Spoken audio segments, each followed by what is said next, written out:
Good morning class 7। बेटा आपकी book है माई अमेजिंग बुक ऑफ मैथमेटिक्स।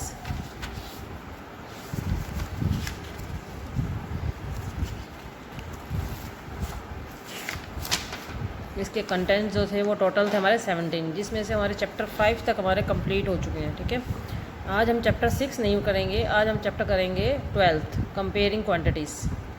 ठीक है, ध्यान से देख लें सभी बच्चे, हम जो चैप्टर करने वाले हैं वो 12 चैप्टर करने वाले हैं, कंपेयरिंग क्वांटिटीज़। कंपेयरिंग क्वांटिटीज़ बड़ा इंटरेस्टिंग चैप्टर है और इसमें आपको बेसिक डेली लाइफ की बहुत सारी यूनिट्स आपको पता चलेंगी। ठीक है, तो इस चैप्टर को बड़े अच्छे तरीके से करना और इंटरेस्ट लेकर करना। ठीक है,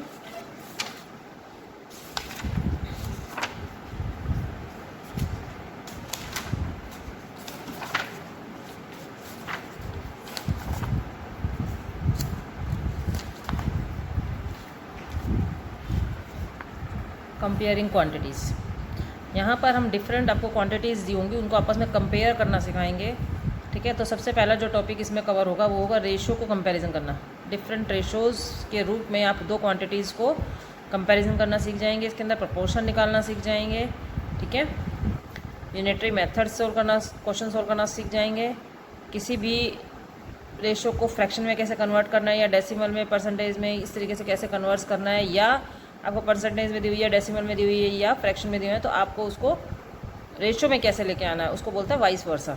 ठीक है, वो सीख जाएंगे। Calculation of A given percent of A given quantity, आप इसके अंदर कोई भी परसेंटेज दी हुई है, क्वांटिटी दी हुई है, उसको परसेंटेज में कैसे कैलकुलेशन करना है, या एक नंबर को एज ए परसेंटेज हम दूसरे नंबर पे किस तरीके से कन्वर्ट करेंगे। मतलब डिफरेंट क्वांटिटीज़, ओवरऑल कहने का मतलब है कि इस पूरे चैप्टर के अंदर हम डिफरेंट क्वांटिटीज़ जो है उसकी कंपेयरिंग करना सीख जाएंगे जब तक चैप्टर कंप्लीट होगा। तो फर्स्टली जो एक्सरसाइज है वो है आपकी रिवीजन एक्सरसाइज। जो आपने चैप्टर क्लास 6 में अभी तक काम किया है वो सारा इस रिवीजन एक्सरसाइज में कि आपने थोड़ा सा उसका प्रीव्यू लेना है। तो सबसे पहला क्वेश्चन है write the following as ratios. ये जो भी नंबर्स दिए हुए हैं, जो भी इक्वेशंस दी हुई है, इसको आपने रेशोज़ की फॉर्म में लेके आना है। Price of a geometry box is 6 times of a pen. एक पेन की जो कीमत है वो एक ज्योमेट्री बॉक्स की कीमत से, ज्योमेट्री बॉक्स की जो कीमत है पेन की कीमत का 6 टाइम्स है। सपोज़ करो पेन हमारा 5 रुपये का है, तो ज्योमेट्री हमारी 6 × 5 30 रुपीज़ की होगी। ठीक है, तो ऐसे ही यदि हमारा पेन 10 रुपये का है तो ज्योमेट्री हमारी कितने की हो गई, 60 रुपीज़ की हो गई। ठीक है, तो इसको रेशो में लेके आता है। ठीक है, Nitin walking speed is double the Komal speed. इसी तरीके से नितिन की जो वॉकिंग की स्पीड है वो कोमल की स्पीड से डबल है, इसकी रेशो निकालनी है। आउट ऑफ 60 ऑरेंजेस आ दर्जन आर रोटन। 60 ऑरेंजेस में से एक दर्जन जो ऑरेंजेस थे वो ख़राब हो गए हैं, तो उन दोनों की रेशोज़ निकालनी है। अगला क्वेश्चन है, ये कुछ रेशोज़ दी हुई हैं आपको, इनको सिंपलेस्ट फॉर्म में मतलब काट पीट के आपको छोटे से छोटा लेके आना है। थर्ड क्वेश्चन में करना है फाइंड द रेशोज़। दो आपको अलग अलग क्वांटिटीज़ दी हुई हैं, उनको आपने रेशोज़ में लेके आना है। Fourth right 3 equivalent ratios. ये जितनी भी रेशोज़ दी हुई हैं इसकी इक्विवेलेंट रेशोज़ निकालनी है। फिफ्थ क्वेश्चन में आर द रेशोज़। ये दोनों रेशोज़ दी हैं, इनको प्रोपोर्शन में चेक करना है कि इनका प्रोपोर्शन सेम है, ये प्रोपोर्शन में है या नहीं है। और एक इक्वेशन का क्वेश्चन है, इससे हमें अलग अलग 2 क्वेश्चन के अंदर हमारे से पूछे गए हैं, वो हम देख लेते हैं। तो सबसे पहला क्वेश्चन देख लेते हैं। Price of geometry box is 6 times. तो मतलब जिसका भी उसने 6 टाइम्स बोला है उसको तो आप पहले लिख लो। ठीक है, रेशो दूसरे पेन की कीमत से, पेन की कीमत सपोज करो हमारे पास 1 रुपीज़ थी। ठीक है, तो ज्योमेट्री की कीमत उसकी 6 टाइम्स हो जाएगी, 6:1। ठीक है, Nitin is walking speed is double. यदि नितिन की स्पीड डबल है तो नितिन डबल, और जो भी सेकंड है कोमल है उसकी स्पीड 1। ठीक है, डबल हो गई ना, एक से दूसरा वाला डबल हो गया। आउट ऑफ 60 ऑरेंजेस आ दर्जन। 60 ऑरेंजेस में से एक दर्जन ख़राब निकल गए, तो हमारे पास 60 यदि ऑरेंजेस हैं तो उसमें से 12 हमारे ख़राब हो गए। तो इसको काट लो, दोनों नंबर्स जो है अलग अलग 12 की टेबल्स में कट कर रहा है, तो ये 5 पर और 12 1 पर, 5:1। ठीक है, 5 में से एक ऑरेंज हमारा ख़राब है। Right in simplest form, simplest form जैसे मैंने इसको सिंपलेस्ट फॉर्म में किया है वैसे ही आपने इनको सिंपलेस्ट फॉर्म में करना है। 4 की टेबल में 12 कितने पर आ गया, 3 पर, और 16 आ गया 4 पर। 3 की टेबल और 30 दी हुई है तो 3 की टेबल में 3 1 पर और 30 10 पर। अब यहाँ 150 और 330 दिया हुआ है तो दोनों ही नंबर्स में 0 है, मतलब दोनों ही नंबर 10 से डिवाइड है, तो दोनों को 10 से डिवाइड करो, 15 और 33। अगेन दोनों ही नंबर 3 की टेबल में आ रहे हैं, ये 5 पर आ रहा है और ये वाला नंबर 11 पर आ रहा है। ठीक है, अगला आ गया 50 और 625, दोनों ही टेबल 5 की टेबल से डिवाइड हो रहे हैं, तो यदि मैं इसको डिवाइड करती हूँ 5 की टेबल में तो 10, 625 को 5 1 ज़ा 5, यहाँ पर बच गया 1 लेफ्ट हो गया, 1 2 को मिलेगा 12 हो जाएगा, 12 से छोटा हो जाएगा 5 की टेबल में 10 2 पर। यदि 10 डिडक्ट करती हूँ इसमें से तो बच गया 2 के साथ 5 मिलेगा 25, 5 की टेबल में 25 आ गया 5 पर। आप डिवाइड भी करके देख सकते हो, जिसको ऐसा ना काटना रहो डिवाइड करके देख लेना। अब 10 और 125 अगेन 5 की टेबल से डिवाइड हो रहे हैं, ये 2 पर और 5 2 ज़ा 10, 5 5 ज़ा 25, 2:25, सिंपलेस्ट फॉर्म हो गई। फाइंड द रेशोज़, इनकी रेशोज़ निकालनी है। रेशोज़ निकालने के लिए क्या करना होता है, यदि एक नंबर डेज़ में है तो दूसरा नंबर भी डेज़ में हो, या ये वाला ईयर में है तो इसको भी ईयर में कर लो। तो इसको ईयर बनाना आसान नहीं है, इसको डेज़ आप आराम से बना सकते हैं। तो हम क्या करेंगे, 60 डेज़ रेशो, ठीक है, 1 ईयर को डेज़ में बदलोगे तो 365 डेज़। ठीक है, दोनों ही सेम होना चाहिए, जब भी रेशो बनती है दोनों की यूनिट सेम होनी चाहिए। ठीक है, यदि ये डेज़ में है तो ये भी डेज़ में हो।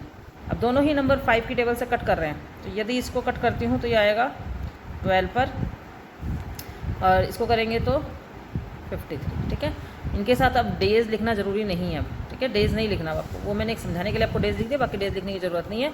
रेशो तभी बनती है जब सेम यूनिट होती है। ठीक है, अब इसने कहा 22 to 4 दर्जन, ये दर्जन में है, ये नंबर में है, तो आप इसको भी दर्जन में कन्वर्ट कर दो। 22 रेशो 4 दर्जन में कितने होते हैं, कोई भी प्रोडक्ट हमारा 4 दर्जन में कितना होगा, एक दर्जन में 12, एक दर्जन में 12 है तो 4 दर्जन में कितना हो गया 48, तो यहाँ पे लिख देंगे 48। ठीक है, कट कर लो, 1 पर 2 की टेबल में 24, तो हमारी सिंपलेस्ट फॉर्म आ गई, रेशो आ गई 11:24।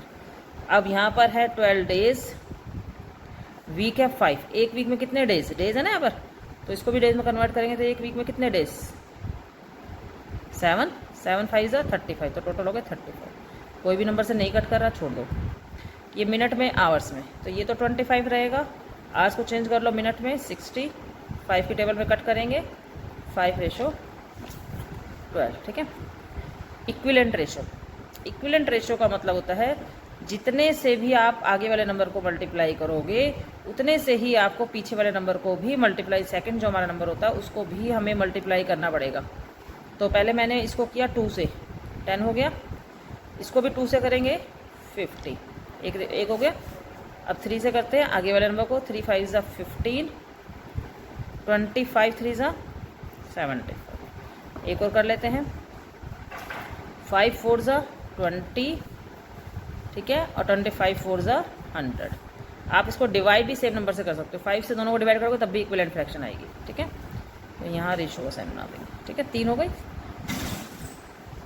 रेशो वाले में आपके 2 क्वेश्चन हैं, मैंने एक क्वेश्चन पार्ट कर दिया, बी पार्ट आपको खुद करना है। ठीक है, जिसका भी कोई पार्ट मैं छोड़ूंगी वो पार्ट आपको खुद करना है। अगला क्वेश्चन था कि ये चेक करना था कि ये दोनों नंबर्स जो है वो प्रपोर्शन में है या नहीं है। तो जब भी प्रपोर्शन में चेक करना होता है तो हमें प्रोडक्ट ऑफ एक्सट्रीम करना होता है, प्रोडक्ट ऑफ मीन्स करना होता है। प्रोडक्ट ऑफ एक्सट्रीम का मतलब है कि ये जो बाहर के हैं, ये बाहर का है और ये बाहर का है, मतलब पहले वाले का आगे वाला, दूसरे वाली रेशो का लास्ट वाला नंबर, ये एक्सट्रीम में मल्टीप्लाई होते हैं।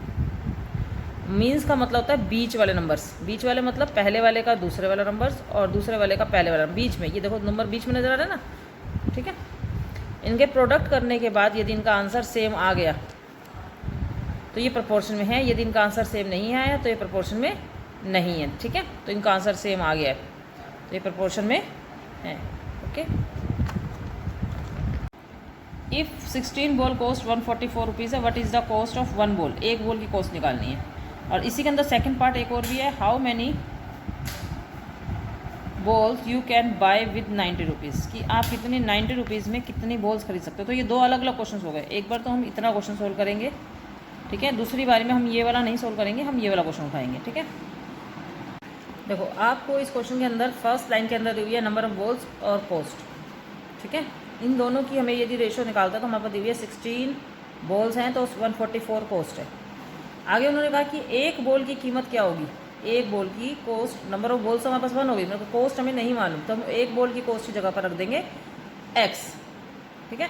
सपोज करो मैंने यहाँ पर x लिख दिया, अभी नहीं लिखना आपने, ठीक है। यहाँ पर मैंने x लिख दिया, तो अब आपने क्या करना है, प्रोडक्ट ऑफ एक्सट्रीम और प्रोडक्ट ऑफ मीन्स, मतलब मैंने क्या बताया था आपको 16:144 प्रपोर्शन, ये हमेशा प्रपोर्शन में होते हैं, तो प्रपोर्शन का साइन होता है 4 डॉट्स, ऐसे 2 ऊपर 2 उसी के नीचे, ठीक है। और ये यहाँ पर जो भी लाइन है आपकी वो यहाँ पर उतार दोगे 1 रेशो, और यहाँ पर जो मैंने आपको क्वेश्चन मार्क लगाया था इसकी जगह पर आपका क्या आ जाएगा x, ठीक है। अब मैंने आपको क्या बताया था कि प्रपोर्शन तभी होता है जब इनकी एक्सट्रीम और मीन्स की प्रोडक्ट इक्वल आती है। जब आपको स्टेटमेंट दी हुई है तो इसका मतलब प्रोडक्ट और एक्सट्रीम की जो वैल्यूज़ है वो सेम है, यदि सेम है तो आपको आगे वाले नंबर को लास्ट वाले नंबर से मल्टीप्लाई करना है और बीच में ये दोनों नंबर्स हैं इनकी मल्टीप्लिकेशन करनी है, ठीक है। अब क्योंकि 16 के साथ x मल्टीप्लाई में तो कहाँ चला जाएगा, डिवाइड में, 144 मल्टीप्लाई 1 अपॉन में 16 के टेबल में 144 आता है 9 पर, तो आंसर आ गया 9। तो x की जगह पर आंसर क्या आ गया 9, मतलब कि एक बॉल की कीमत कितनी आ गई आपकी, कॉस्ट कितनी आ गई 9 रुपीज़, तो कॉस्ट ऑफ 1 बॉल कितनी आ गई 9 रुपीज़, ठीक है। अब देखो फर्स्ट वाली जो लाइन थी उसके अकॉर्डिंग हमें दोबारा से क्वेश्चन स्टार्ट करना है, तो हम वापस वही लिखेंगे, क्या लिखेंगे, बी पार्ट है इसका, बी पार्ट कर रही हूँ। सबसे पहले देखो 16 बॉल्स थी, 16 बॉल्स का मतलब नंबर ऑफ बॉल्स, ठीक है, रेशो कोस्ट, ठीक है। 16 बॉल्स यहाँ पर रख दिख देंगे और 44 कोस्ट यहाँ पर लिख देंगे। अब आगे सेकंड पार्ट में वो क्या पूछ रहा है, how many balls can you buy 90 rupees. अब आपको 90 रुपीज़ तो मालूम है मगर नंबर ऑफ बॉल्स नहीं मालूम, ठीक है ना। तो नंबर ऑफ बॉल्स की जगह पर हमारा बॉक्स खाली रह गया और कॉस्ट हमारे पता चल गई 90 रुपीज़, ठीक है। तो हम क्या लिखेंगे, लेट कॉस्ट नहीं, let number of balls can buy in 90 rupees. ए मतलब कि हम ए बॉल्स खरीद सकते हैं 90 रुपीज़ में। यदि हम ए बॉल खरीद सकते हैं तो यहाँ पर इस बॉक्स की जगह पर क्या आ गया, मतलब यहाँ पे जो फिलिंदा ब्लैंक्स है इसकी जगह पर क्या आ गया ए। यदि यहाँ पर ए आ गया तो हम क्या लिखेंगे, 16:144 प्रपोर्शन ए रेशो 9, ठीक है। अब मैंने आपको बताया था प्रोडक्ट ऑफ एक्सट्रीम करना है और प्रोडक्ट ऑफ मीन्स करना है, तो 16 को तो 90 से मल्टीप्लाई करोगे, 144 को ए से, ए के साथ कोई भी नंबर होगा तो वो कहाँ जाएगा, दूसरी साइड अपॉन में डिवाइड में जाएगा, तो 16 मल्टीप्लाई 90 के अपॉन में 144 आ गया, यहाँ पर ये ए की वैल्यू बचेगी, ठीक है। 16 के टेबल में 144 9 पर, 9 के टेबल में 90 10 पर, तो ए की जो वैल्यू आ गई वो कितनी आ गई 10। तो इसका मतलब 90 रुपीज़ में हम कितनी बॉल खरीद सकते हैं, 10 बॉल।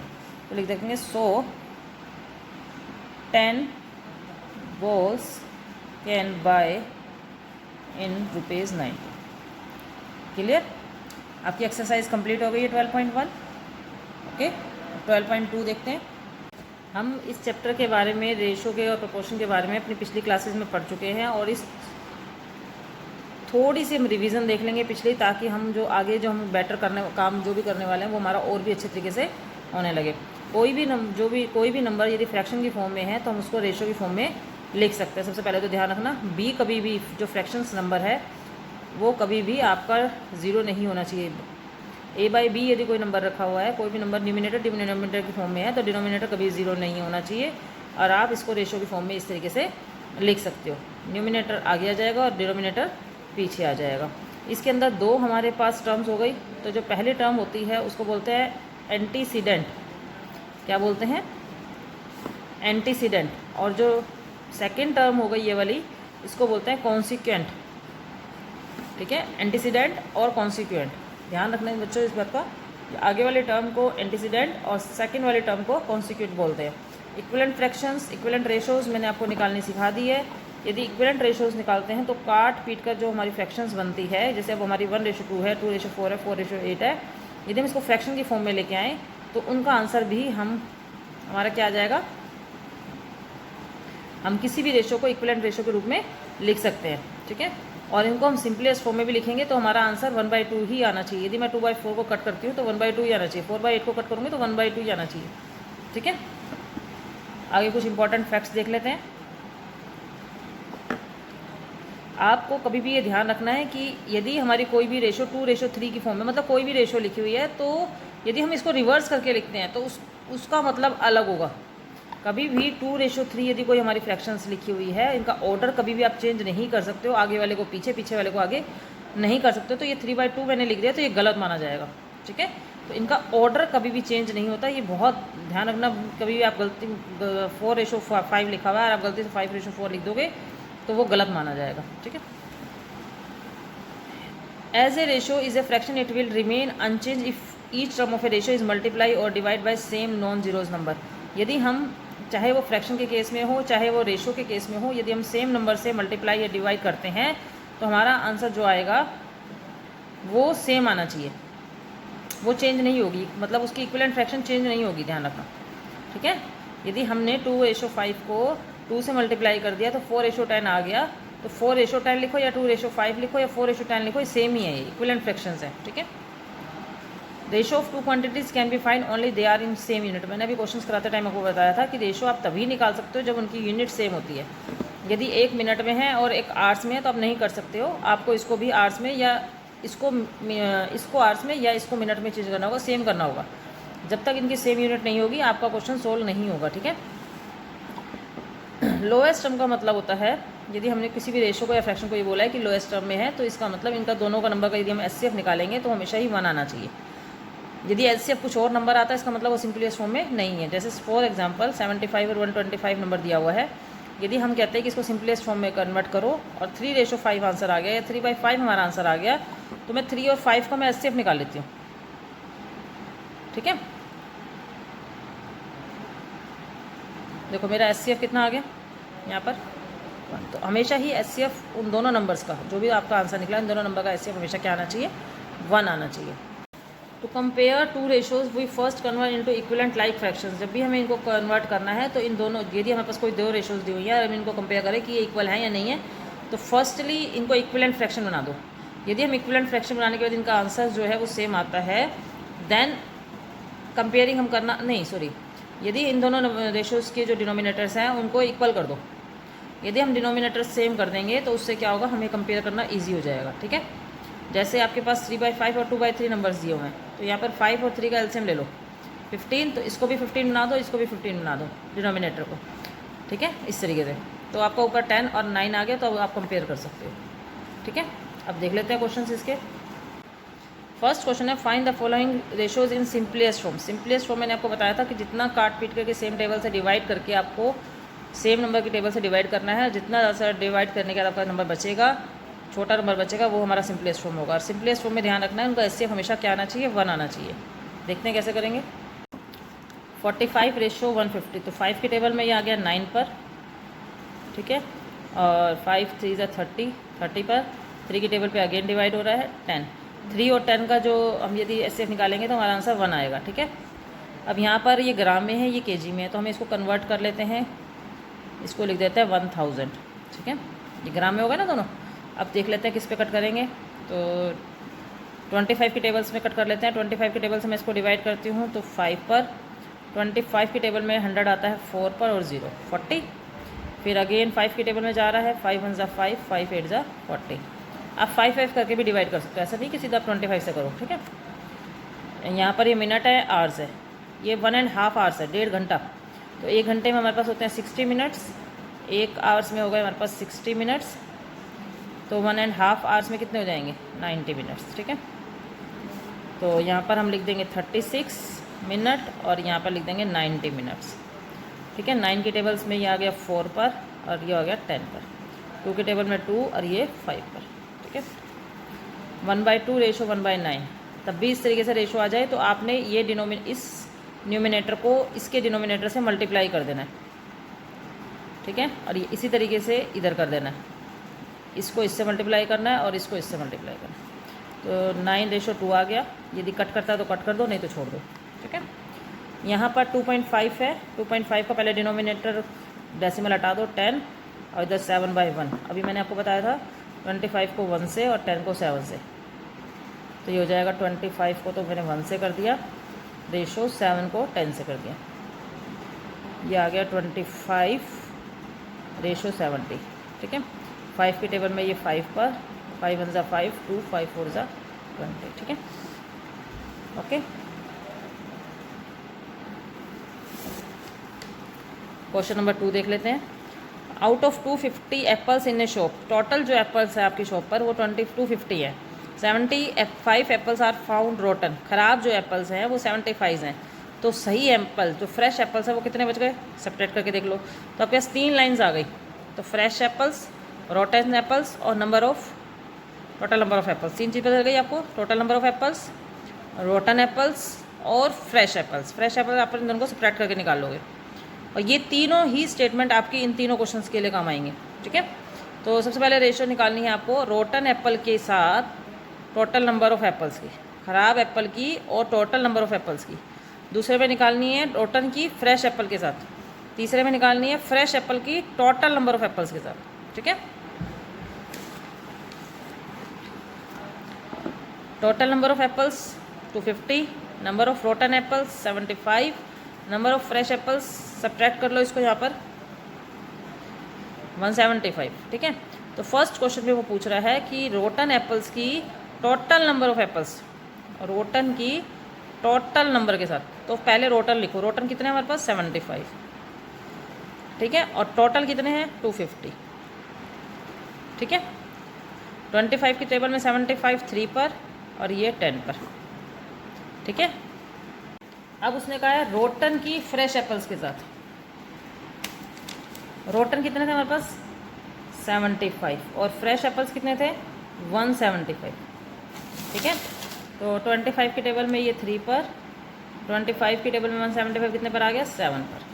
अब फ्रेश एप्पल की टोटल नंबर के साथ, फ्रेश की टोटल के साथ, फ्रेश हो गए हमारे पास 175, टोटल हो गए 250। 25 की टेबल में ये 7 पर और ये 10 पर। ठीक है, angles of a parallelogram in the ratio 1:2:3:4। If the sum of angles of a parallelogram is 360, find the measure of each angle. आपके पास एक पैरेललोग्राम के 4 एंगल्स होते हैं और चारों एंगल्स आपको की रेशो दी हुई है, आपको रेशो दी हुई है। ठीक है, रेशो दी हुई है और टोटल एंगल्स का सम भी दिया हुआ है और आपको हर एक एंगल अलग अलग बताना कितने कितने डिग्री का होगा। देखते हैं कैसे करेंगे। एंगल्स की रेशोज़ दी हुई है 1:2:3:4।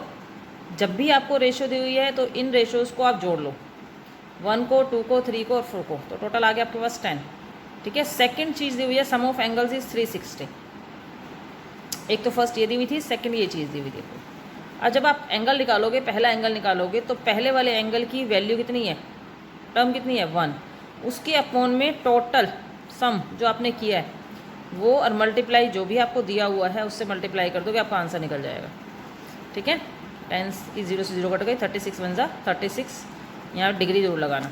ठीक है, सेकंड एंगल निकालते टाइम वही चीज़, सेकंड वाले की वैल्यू लेनी है, सेकंड वाले की वैल्यू लेनी है और फिर टोटल करना है मल्टीप्लाई 360 से।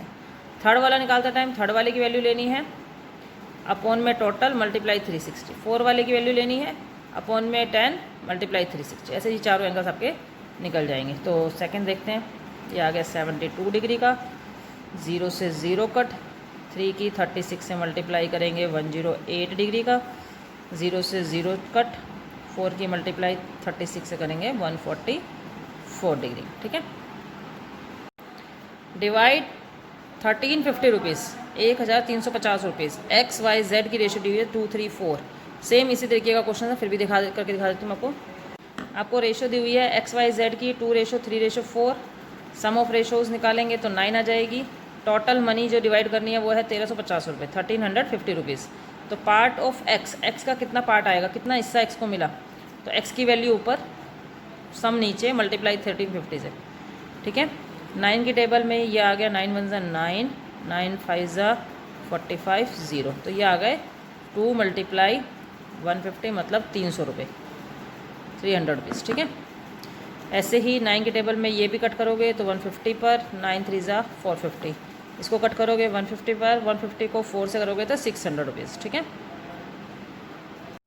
Ratio between the fifth question है, if x and ratio y equal to 2:3 find the value of 2x + 3y and 3x + 5y की वैल्यूज निकालनी है। ठीक है, देखते हैं कैसे करेंगे इस क्वेश्चन को। जब भी आपको रेशोज़ में कोई भी वैल्यूज़ दी होती है तो आप उसके साथ, उसकी वैल्यूज़ के साथ कोई भी कांस्टेंट नंबर लगा सकते हो, आप वेरिएबल्स लगा सकते हो, वेरिएबल मतलब ABCD लगा सकते हो उसकी वैल्यू निकालने के लिए। तो x/5 दे रखा था 2:3, यदि मुझे x की वैल्यू चाहिए तो मैं x की वैल्यू के साथ कोई भी वेरिएबल्स लगा सकती हूँ। x की वैल्यू आ गई 2a। इसी तरीके से यदि मुझे y की वैल्यू चाहिए तो मैं y की वैल्यू के साथ कोई भी वेरिएबल लगा सकती हूँ। ठीक है, 3a। अब हमें निकालने किसकी वैल्यू थी, 2x + 3y ratio 3x + 4y की वैल्यू निकालनी थी। यहाँ पर ये जो x है, x की वैल्यू को 2 से मल्टीप्लाई करना है। x की वैल्यू कितनी थी, 2a, x की वैल्यू 2a थी ना, तो 2a को 2 से मल्टीप्लाई करोगे तो 4a आ गया, ये a है। ठीक है, अब y की वैल्यू को 3 से मल्टीप्लाई करो, y की वैल्यू कितनी थी, 3a, 3a को 3 से मल्टीप्लाई करो कितना आएगा, 9a। 3x, x की वैल्यू को 3 से मल्टीप्लाई करो, x की वैल्यू कितनी थी, 2a, 2a को 3 से मल्टीप्लाई करोगे कितना आ गया, 6a।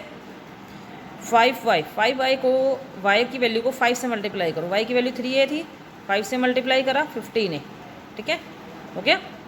अब 4a + 9a, 4a + 9a का मतलब हो गया 13a हो गया, 6a + 15a का मतलब हो गया 21a। ठीक है, दोनों के बीच में रेशो लगी हुई है। अब दोनों के पास a है, इसके पास भी a है, इसके पास भी a, a से a कट कर गया तो हमारे पास आंसर कितना आ गया, 13:21। यहाँ तक सभी बच्चों को समझ में आ गया होगा काम। फिफ्थ क्वेश्चन तक मैंने आपको कंप्लीट कराया है 12.2 के। ठीक है, आपने मुझे अपना काम 12 बजे तक सेंड कर देना है। जिसका काम 12 बजे के बाद आएगा उसकी अटेंडेंस नहीं लगाई जाएगी। अब आप क्लियरली सुन लें, आप सबकी अटेंडेंस फेयर रजिस्टर में लगाई जा रही है। अटेंडेंस शॉर्ट होने पर आपका एडमिशन भी कैंसिल हो सकता है, इसीलिए सभी बच्चे अपने सभी सब्जेक्टों का काम टाइमली सेंड किया करो। ठीक है, thank you, have a nice day.